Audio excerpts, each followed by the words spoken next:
সকলোকে সুপ্ৰভাত জনাই আজি মই দেখুৱাবলৈ লৈছোঁ মোৰ বাৰীত থকা এজোপা তিয়ঁহ গছ।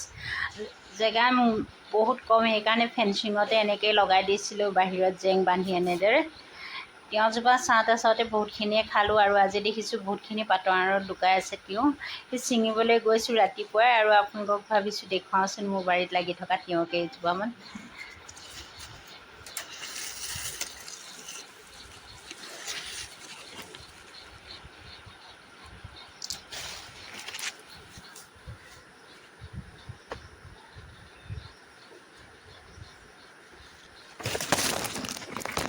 ঘৰৰ পাচলিবিলাক খাই ভাল লাগে আৰু ছিঙিও ভাল লাগে, আনক খুৱাইও ভাল লাগে। সেয়েহে আজি ভালেকেইটা ওলালে। ওচৰৰ চবৰ ঘৰতে এটা দুটাকৈ এনেকৈ দি আৰু নিজেও খাম, খুব ভাল লাগে। আপোনালোকে মোৰ চেনেলটো চাব দেই, লাইক শ্বেয়াৰ ছাবস্ক্ৰাইব কৰিবলৈ নাপাহৰিব।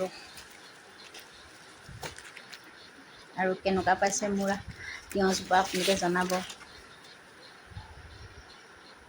জেগা কম, তাতে থুলমূলকৈ কিবাকিবি কৰি থাকোঁ সৰু সুৰা, ঘৰতে খাবলৈ হয়।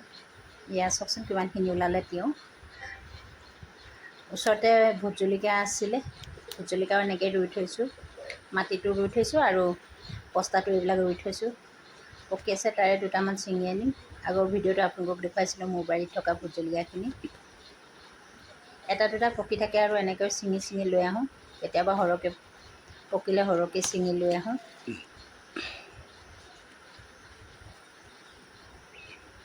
বস্তাতে দিছোঁ এইবিলাক। থেংক ইউ ভিডিঅ'টো চোৱাৰ বাবে।